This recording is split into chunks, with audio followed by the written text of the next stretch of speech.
നമ്മുടെ വിദ്യാഭ്യാസത്തിന്റെ മറ്റൊരു പോരായ്മയാണ് സ്കിൽഡ് എഡ്യൂക്കേഷൻ ഇല്ല. കാരണം ഒരു ഡിഗ്രി വരെ പഠിച്ചു കഴിഞ്ഞാൽ ഒരാൾ ചിലപ്പോൾ പോകുന്നത് മറ്റു പണി മേസ്ത്രി പണിക്കായിരിക്കും, അല്ലെങ്കിൽ ഡ്രൈവറായിട്ടായിരിക്കും. അതായത് ഡിഗ്രി വരെ പഠിച്ചു കഴിഞ്ഞാൽ ആ ഒരു വിദ്യാർത്ഥി അത്രയും രാജ്യത്തിന്റെ സമ്പത്ത് ഉപയോഗപ്പെടുത്തി പഠിച്ച ഒരു വിദ്യാർത്ഥി ജോലി മേഖലയിലേക്ക് തിരിയുമ്പോൾ വിദ്യാഭ്യാസമായിട്ട് ബന്ധമില്ലാത്ത ഒരു മേഖലയിലാണ്. അത്രയും വിദ്യാഭ്യാസം വേസ്റ്റ് ആകുന്ന ഒരു വിദ്യാഭ്യാസ പദ്ധതിയാണ്. അതുകൊണ്ടാണ് സ്കിൽഡ് എഡ്യൂക്കേഷന് പ്രാധാന്യം കൊടുക്കുന്ന ഒരു വിദ്യാഭ്യാസ പദ്ധതി നമ്മുടെ രാജ്യത്തിന് ആവശ്യമാണ്. അത് റൈറ്റ് ടു എഡ്യൂക്കേഷൻ ആക്ട് ഭേദഗതി വരുത്തി ചില പരിഷ്കരണങ്ങൾ APA മുന്നോട്ട് വെക്കുന്നുണ്ട്. ഭേദഗതി വരുത്തണമെന്ന് ഉള്ള നിർദ്ദേശങ്ങളാണ് APA മുന്നോട്ട് വെക്കുന്നത്. സ്കിൽഡ് എഡ്യൂക്കേഷൻ നമ്മുടെ ഇന്ത്യയിൽ വെറും 5% മാത്രമാണുള്ളത്. മറ്റുള്ള രാജ്യങ്ങളിൽ അത് 60-70% ഉള്ളപ്പോൾ വെറും 5% മാത്രമാണ് സ്കിൽഡ് എഡ്യൂക്കേഷൻ നമ്മുടെ രാജ്യത്തുള്ളത്. പിന്നെ എങ്ങനെയാണ് നമ്മുടെ രാജ്യത്തെ സാമ്പത്തിക അവസ്ഥ മെച്ചപ്പെടുന്നത്? അതുപോലെ തന്നെ ഹയർ എഡ്യൂക്കേഷൻ മറ്റുള്ള രാജ്യങ്ങളിൽ 80-90% ഉന്നത വിദ്യാഭ്യാസം ഉള്ള ആളുകളാണ്. 80-90% ഉന്നത വിദ്യാഭ്യാസമുണ്ട് മറ്റുള്ള രാജ്യങ്ങളിൽ. നമ്മുടെ രാജ്യത്ത് 2030 വരെ ഗവൺമെന്റ് മുന്നോട്ട് വയ്ക്കുന്നത് 50% ഉന്നത വിദ്യാഭ്യാസം എന്നാണ്. നമ്മളൊരു കാര്യം മനസ്സിലാക്കണം, ഈ ശാസ്ത്ര ലോകം, മോഡേൺ ടെക്നോളജി, അവരുടെ സർവേ അനുസരിച്ച് 2040 ആകുമ്പോൾ ആർട്ടിഫിഷ്യൽ ഇന്റലിജൻസ് നാച്ചുറൽ ഇന്റലിജൻസിനെ ഓവർകം ചെയ്യുമെന്നുള്ള റിപ്പോർട്ടാണ് വരുന്നത്. ആ അവസരത്തിലാണ് നമ്മൾ പറയുന്നത് 2030 നമ്മുടെ ഉയർന്ന വിദ്യാഭ്യാസ നിലവാരം, ഉന്നത വിദ്യാഭ്യാസം 50% എത്തിക്കുമെന്ന് പറയുന്നത്. ഇത് വിദ്യാഭ്യാസത്തിലൂടെ കൊണ്ടുവരുന്നത് പ്രാകൃത നിയമങ്ങളെ, അശാസ്ത്രീയമായ നിയമങ്ങളെ, അന്ധവിശ്വാസത്തിന്റെ നിയമങ്ങളെ, മാനവികതയ്ക്ക് എതിരായുള്ള നിയമങ്ങളെ തിരികെ പഠിപ്പിക്കുന്നതിനുള്ള ഒരു മാർഗമായിട്ടാണ് നരേന്ദ്രമോദി ഗവൺമെന്റ് ഈ വിദ്യാഭ്യാസ നയം നടപ്പാക്കുന്നത്. അതുകൊണ്ടാണ് APA മുന്നോട്ട് വെക്കുന്നത്, വിദ്യാഭ്യാസ നയം മുന്നോട്ട് വെക്കണം. രാജ്യത്തിന്റെ സമ്പത്തിന്റെ 10% വിദ്യാഭ്യാസ ആവശ്യത്തിനായി മാറ്റിവെക്കണം. അതുകൊണ്ടാണ് APA മുന്നോട്ട് വെക്കുന്നത് രാജ്യത്തിന്റെ വിദ്യാഭ്യാസ നയം പരിഷ്കരിക്കപ്പെടണം. അതുപോലെ തന്നെ സാമ്പത്തിക നയം. എന്താണ് നമ്മുടെ രാജ്യത്തിന്റെ സാമ്പത്തിക അവസ്ഥ?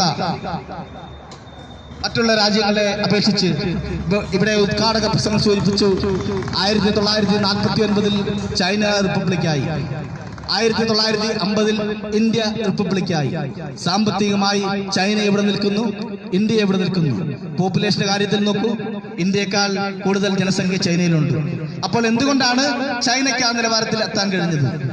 അവരുടെ സാമ്പത്തിക നയം, അവരുടെ എഡ്യൂക്കേഷൻ നയം, അവരുടെ ജനാധിപത്യത്തെ കുറിച്ചുള്ള കാഴ്ചപ്പാട്, അവിടുത്തെ രാഷ്ട്രീയ പാർട്ടികൾക്ക് ജനങ്ങൾക്ക് വേണ്ടി ഇടപെടാൻ പറ്റുന്ന നിയമങ്ങൾ, അതായത് ഭരണഘടനാപരമായ അവർ ചെയ്യേണ്ടത് ലീഗാലിറ്റി, അതാണ് ചൈനയെ ആ നിലയിൽ എത്തിച്ചത്. നമ്മുടെ രാജ്യത്തിന്റെ അവസ്ഥ ഇതാണ്. സാമ്പത്തികമായി ഇപ്പം കൊറോണ വന്നതുകൊണ്ടാണ് ഇന്ത്യ തകർന്നതാണ് മോദിയും കൂട്ടരും പ്രചരിപ്പിക്കുന്നത്. കാരണം ഇപ്പോൾ ഇന്ത്യയുടെ GDP എന്ന് പറയുന്നത്, ഇന്ത്യയുടെ മൊത്തം ആഭ്യന്തര ഉൽപാദനം എന്ന് പറയുന്നത് -23 കടന്നിരിക്കുകയാണ്. അതായത് കൊറോണ തുടങ്ങുന്നതിന് മുൻപ് തന്നെ, കൊറോണയുടെ ലോക്ക്ഡൌൺ പ്രഖ്യാപിക്കുന്നതിന് മുമ്പ് തന്നെ 8% ആയിരുന്ന GDP വളർച്ച കൊറോണ മാർച്ച് 24 ലോക്ക്ഡൌൺ പ്രഖ്യാപിക്കുന്നതിന് മുമ്പ് തന്നെ അത് 8 നിന്നും 4% എത്തുകയുണ്ടായി. അതിനുശേഷം ഇന്ന് നെഗറ്റീവ് വളർച്ചയിലേക്കാണ്, -23% എത്തിയിരിക്കുകയാണ് സാമ്പത്തിക അവസ്ഥ. ഇത് കൊറോണ അല്ല അതിന് ഉത്തരവാദി. കൊറോണ എന്ന് പറയുന്നത് ലോകം മൊത്തം വ്യാപിച്ച ഒരു മഹാവ്യാധിയാണ്. അതിന്റെ ആഘാതം ലോകത്ത് ഉണ്ട് താൻ.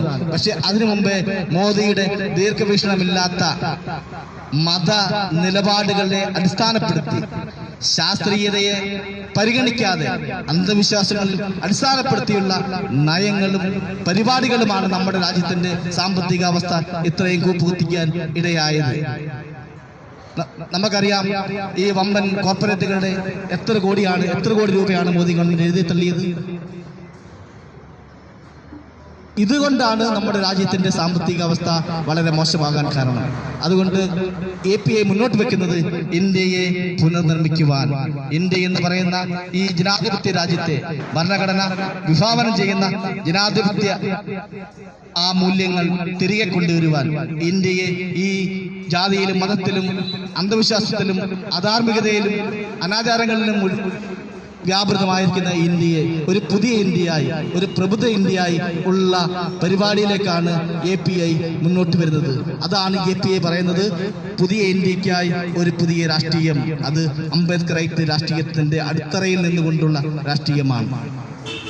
ഞാൻ മുമ്പ് സൂചിപ്പിച്ചു, പാർലമെന്റിൽ 10 ബില്ലുകൾ ഇലക്ഷൻ രംഗത്ത് പരിഷ്കരിക്കപ്പെടണമെന്ന് ആവശ്യപ്പെട്ടുകൊണ്ട് API മുന്നോട്ട് വെച്ചിട്ടുണ്ട്. അതുപോലെ തന്നെ 2 ബില്ലുകൾ മനുഷ്യാവകാശം ഇന്ത്യൻ ഭരണഘടനയിൽ ഉൾപ്പെടുത്തണമെന്ന് ആവശ്യപ്പെട്ടുകൊണ്ട് API പാർലമെന്റിൽ അവതരിപ്പിച്ചിട്ടുണ്ട്. അതുപോലെ തന്നെ സംവരണത്തെ സംബന്ധിച്ച് കോൺക്രീറ്റ് ലോ, അതായത് സംവരണത്തെ ഒരു കോമൺ മോഡൽ ലോ നിർമ്മിക്കണമെന്ന് ആവശ്യപ്പെട്ടുകൊണ്ട് എല്ലാ ഇന്ത്യക്കും ബാധകമാകുന്ന രീതിയിൽ കോടതിയുടെ ജുഡീഷ്യറിയുടെ വ്യാഖ്യാനങ്ങൾക്കും അതീതമായി സംവരണത്തെ നിലനിർത്തുന്നതിന് വേണ്ടി, മൗലിക അവകാശങ്ങൾ സംരക്ഷിക്കുന്നതിന് വേണ്ടി, അത് നിലനിർത്തുന്നതിന് വേണ്ടി 2 ബില്ലുകൾ പാർലമെന്റിൽ കഴിഞ്ഞ 10-ാം തീയതി, ഡിസംബർ 10-ാം തീയതി അന്തർദേശീയ മനുഷ്യാവകാശ ദിനത്തിൽ API പാർലമെന്റിൽ സമർപ്പിക്കുകയുണ്ടായി. അതുപോലെ തന്നെ മനുഷ്യാവകാശം എന്താണ് നിങ്ങൾ ശ്രദ്ധിച്ചു കാണും. ഇവിടെ ഒരു രാഷ്ട്രീയ പാർട്ടികളും അങ്ങനെ പറഞ്ഞു കേട്ടിട്ടില്ല മനുഷ്യാവകാശം. എല്ലാവരും മനുഷ്യരല്ലേ, പിന്നെന്താണ് മനുഷ്യാവകാശം? പക്ഷേ അവിടെയാണ് API വ്യത്യസ്തമാകുന്നത്. മനുഷ്യാവകാശം ഇന്ത്യൻ ഭരണഘടനയിൽ ഉൾപ്പെടുത്തണമെന്ന് ഇതുവരെയും പറഞ്ഞ ഒരേ ഒരു രാഷ്ട്രീയ പ്രസ്ഥാനമാണ് അംബേദ്കറൈറ്റ് പാർട്ടി ഓഫ് ഇന്ത്യ എന്ന് മനസ്സിലാക്കണം. കാരണം എന്താണ് മനുഷ്യാവകാശം നാം മനസ്സിലാക്കണം. എല്ലാവരും മനുഷ്യരാണ്, പിന്നെ എന്തിനാണ് മനുഷ്യാവകാശത്തിന്റെ പ്രസക്തി? നമ്മുടെ രാജ്യം 1950 ജനുവരി 26-ന് റിപ്പബ്ലിക്കായി, ഒരു ഭരണഘടനാ പ്രകാരമുള്ള രാജ്യമായി. നമ്മുടെ ആ ഭരണഘടന അനുസരിച്ച് ചില വ്യവസ്ഥകൾ ചെയ്യപ്പെട്ടിട്ടുണ്ട്. പക്ഷേ ഹ്യൂമൻ റൈറ്റ്, മനുഷ്യാവകാശം എന്നൊരു വാക്ക് നമ്മുടെ ഇന്ത്യൻ ഭരണഘടനയിൽ കാണുവാൻ കഴിയുന്നില്ല. അതിന്റെ ചരിത്രം പരിശോധിക്കുകയാണെങ്കിൽ അതിന്റെ പിന്നിൽ ഒരുപാട് കാര്യങ്ങൾ നാം ചർച്ച ചെയ്യപ്പെടേണ്ടതുണ്ട്. കാരണം ഇന്ത്യൻ ഭരണഘടനാ നിർമ്മാണ സഭ അംഗീകരിക്കുന്നത് 1949 നവംബർ 26-നാണ് ഇന്ത്യൻ ഭരണഘടനാ സഭ അംഗീകരിക്കുന്നത്. 49-ന് മുമ്പ് 1948-ലാണ് ലോകത്ത് ആദ്യമായി അന്തർദേശീയ മനുഷ്യാവകാശ നിയമം പ്രഖ്യാപിക്കപ്പെടുന്നത്. എന്താണ് അന്തർദേശീയ മനുഷ്യാവകാശ നിയമം? അതായത് 48-ൽ എങ്ങനെയാണ് ഈ മനുഷ്യാവകാശ നിയമത്തിന്റെ പ്രാധാന്യം ലോകത്ത് സംജാതമായത് നമ്മൾ പരിശോധിക്കണം. അതായത് 2-ാം ലോക മഹായുദ്ധകാലം. 2-ാം ലോക മഹായുദ്ധത്തിന് ശേഷമാണ് ജനാധിപത്യത്തെ ശക്തിപ്പെടുത്തേണ്ടതിന്റെ ആവശ്യകത ജനങ്ങൾക്ക്, രാജ്യങ്ങൾക്ക് മനസ്സിലായത്. നിലവിലുള്ള ജനാധിപത്യത്തിന്റെ പരിമിതികൾ എന്താണെന്ന് 2-ാം ലോക മഹായുദ്ധം ഈ ലോകത്തോട് വിളിച്ചു പറഞ്ഞു. എന്താണ് അത്? കാരണം ഹിറ്റ്ലറിന് ശേഷമാണ് ജനാധിപത്യത്തിന്റെ ശാക്തീകരണം എങ്ങനെ, അല്ലെങ്കിൽ നിലവിലുള്ള ജനാധിപത്യത്തിന്റെ പരിമിതികൾ എന്താണെന്ന് ലോകം മനസ്സിലാക്കി തുടങ്ങിയത് ഹിറ്റ്ലറുടെ ശേഷമാണ്. ഒരുപക്ഷെ ഹിറ്റ്ലറാണ് ഈ ജനാധിപത്യത്തിന്റെ പുതിയ നിർവചനങ്ങൾ ആവശ്യമാക്കി സമൂഹത്തിന് കൊടുത്തത്, ലോകരാഷ്ട്രങ്ങൾക്ക് മുമ്പേ തുറന്നു കൊടുത്തത്. കാരണം 2-ാം ലോക മഹായുദ്ധത്തിൽ മെയ് 30-ാം തീയതി ഹിറ്റ്ലർ ആത്മഹത്യ ചെയ്തു. ജൂണിൽ 1945 മെയ് 30-ാം തീയതി ഹിറ്റ്ലർ ആത്മഹത്യ ചെയ്യുന്നു. 1945 ജൂണിൽ ജർമ്മനി കീഴടങ്ങുന്നു. അതിനുശേഷമാണ് ലോകത്ത് സമാധാനം നിലനിർത്തുന്നതിന് വേണ്ടി എങ്ങനെ മനുഷ്യരുടെ അവകാശങ്ങൾ സംരക്ഷിക്കപ്പെടണം എന്നതിന്റെ അടിസ്ഥാനത്തിൽ ലോകത്ത് ആദ്യമായി ഒരു UN, അതായത് യുണൈറ്റഡ് നേഷൻസ് എന്ന് പറയുന്ന ഒരു കൺസെപ്റ്റ് മുന്നോട്ട് വരുന്നത്, ഐക്യരാഷ്ട്ര സംഘടന. അങ്ങനെയാണ് 1945 ഐക്യരാഷ്ട്ര സംഘടനയുടെ ആദ്യത്തെ യോഗം സാൻ ഫ്രാൻസിസ്കോയിൽ ചേരുന്നത്.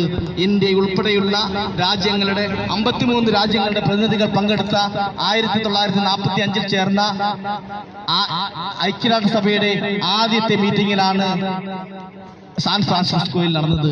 അതിനെ തുടർന്ന് നിരവധി ചർച്ചകളുടെയും പഠനങ്ങളുടെയും വിലയിരുത്തലുകളുടെയും അടിസ്ഥാനത്തിലാണ് 1948 ആദ്യമായി അന്തർദേശീയ മനുഷ്യാവകാശ നിയമം പ്രഖ്യാപിക്കപ്പെട്ടത്. എന്താണ് ആ മനുഷ്യാവകാശ നിയമത്തിൽ പറയുന്നത്? അന്തർദേശീയ മനുഷ്യാവകാശ സംഘടന മനുഷ്യാവകാശ നിയമത്തിൽ എന്താണ് പറയുന്നത്? എല്ലാ മനുഷ്യരും ജന്മം കൊണ്ടും അവകാശത്തിൽ തുല്യരാണ്. ജനിക്കുന്ന എല്ലാ മനുഷ്യരും അവകാശത്തിൽ തുല്യരാണ്.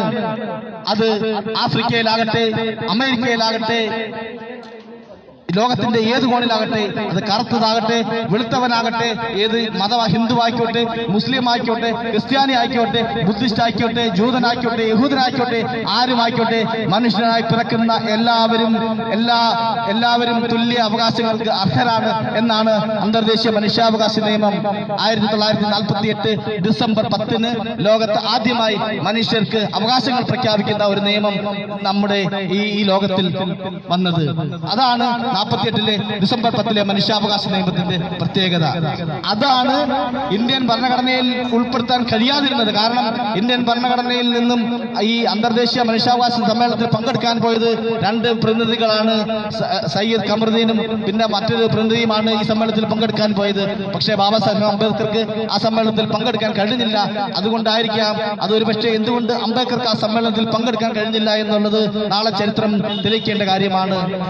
അത് അംബേദ്കർ ഐക്യരാഷ്ട്രസഭയ്ക്ക് കത്തെഴുതുന്നതായിട്ടൊക്കെ പറയപ്പെടുന്നുണ്ട്. പക്ഷെ അതിന്റെ ചുരുളഴിയുന്നത് നാളത്തെ ചരിത്രത്തിന്റെ അനിവാര്യതയാണ്. അതെന്താണ് അംബേദ്കർക്ക് ആ അന്തർദേശീയ മനുഷ്യാവകാശ സമ്മേളനത്തിൽ പങ്കെടുക്കാൻ കഴിയാതിരുന്നത്. പക്ഷേ മനുഷ്യാവകാശത്തിന്റെ ആ തുടക്കം ഇന്ത്യൻ ഭരണഘടനയിൽ ഉൾപ്പെടുത്താൻ അംബേദ്കർക്ക് കഴിഞ്ഞു. എന്താണ് ഡിഗ്നിറ്റി ഓഫ് ദി ഇൻഡിവിജ്വൽ എന്ന് പറയുന്നത്? വ്യക്തിയുടെ മഹത്വം. അത് മനുഷ്യാവകാശ നിയമത്തിന്റെ ഒരു തുടക്കമാണ്. ഞാൻ പറഞ്ഞത് 1948 ഡിസംബർ 10 അന്തർദേശീയ മനുഷ്യാവകാശ നിയമം ഐക്യരാഷ്ട്ര സംഘടന പ്രഖ്യാപിച്ചത്. ആ മനുഷ്യാവകാശ നിയമം 1948 പ്രഖ്യാപിച്ച മനുഷ്യാവകാശ നിയമം ഇന്ത്യൻ ഭരണഘടനയിൽ ഉൾപ്പെടുത്തിയിട്ടില്ല. അത് ഉൾപ്പെടുത്തേണ്ടത് ആ മനുഷ്യാവകാശ നിയമം ഇന്ത്യൻ ഭരണഘടനയിൽ ഉൾപ്പെടുത്തേണ്ടതിന്റെ ബാധ്യത ചരിത്രപരമായ അംബേദ്കർ പാർട്ടി ഓഫ് ഇന്ത്യ ാണ്. അംബേദ്കർക്ക് ശേഷം ഇന്ത്യയെ നയിക്കുവാൻ ശേഷിയുള്ള ഒരു പ്രസ്ഥാനം അംബേദ്കറുടെ ആശയത്തിന്റെ അടിത്തറയിൽ നിന്നുകൊണ്ട് പ്രവർത്തിക്കുന്ന ഈ അംബേദ്കറേറ്റ് പാർട്ടി. അതാണ് ഈ അംബേദ്കറേറ്റ് പാർട്ടി എപ്പോഴും മനുഷ്യാവകാശങ്ങളെ കുറിച്ച് പറയുന്നത്. കാരണം മനുഷ്യനാണ്, എല്ലാവരും മനുഷ്യനാണ്. ജനിക്കുന്ന എല്ലാ മനുഷ്യരും മനുഷ്യനായിട്ടാണ് ജനിക്കുന്നത്. പിന്നീടാണ് അവന് ജാതിയും മതവും ഒക്കെ ഉണ്ടാകുന്നത്. അതുകൊണ്ട് മനുഷ്യാവകാശ നിയമങ്ങൾ സംരക്ഷിക്കപ്പെടണം. ഇവിടെ ഉദ്ഘാടക പ്രസംഗം സൂചിപ്പിച്ച് എന്താണ് തിരുവനന്തപുരത്ത് നടന്നത്? 3 സെന്റ് പുറമ്പോക്കിൽ കയ്യേറി താമസിച്ച് ഇവിടെ കൃഷി ചെയ്യല്ല, അല്ലെങ്കിൽ ഏക്കറല്ല, വെറും 3 സെന്റ് മാത്രം താമസിക്കാൻ ഒരു കൂര വെച്ച്, അത് ഗവൺമെന്റിന്റെ കൂരയല്ല, താൽക്കാലിക 3 സെന്റിൽ കയ്യേറി സ്ഥാപിച്ചു. അവിടെ എങ്ങനെയാണ് ഈ കോടതി ഇടപെട്ടത്? മനുഷ്യ അവകാശ നിയമം നമ്മുടെ ഭരണഘടനയിൽ ഉണ്ടായിരുന്നെങ്കിൽ ഒരുപക്ഷെ അങ്ങനെ സംഭവിക്കുകയില്ലായിരുന്നു. കാരണം മനുഷ്യാവകാശ നിയമം ഇല്ലാത്തതിന്റെ ഒരു കുറവാണ്. മനുഷ്യനെന്നുള്ള പരിഗണന കൊടുക്കാൻ കോടതിക്ക് കഴിഞ്ഞില്ല. ഞാൻ മുമ്പ് സൂചിപ്പിച്ചതുപോലെ മൗലിക അവകാശങ്ങളും മനുഷ്യാവകാശങ്ങളും റദ്ദ് ചെയ്യാൻ ഈ ലോകത്ത് കോടതിക്ക് അധികാരമില്ല, പാർലമെന്റിന് അധികാരമില്ല, മുഴുവൻ പാർലമെന്റിന് അധികാരമില്ല മനുഷ്യാവകാശങ്ങളും മൗലികാവകാശങ്ങളും റദ്ദ് ചെയ്യുവാൻ. അത് മനുഷ്യന്റെ ജനിക്കുന്ന മനുഷ്യന് എല്ലാവർക്കുമുള്ള സവിശേഷമായ അവകാശങ്ങളാണ്. അതുകൊണ്ടാണ് അംബേദ്കർ പാർട്ടി ഓഫ് ഇന്ത്യ പറയുന്നത് ഇന്ത്യൻ ഭരണഘടനയിലെ മനുഷ്യാവകാശ നിയമങ്ങൾ ഉൾപ്പെടുത്തണമെന്ന് പറയുന്നത്.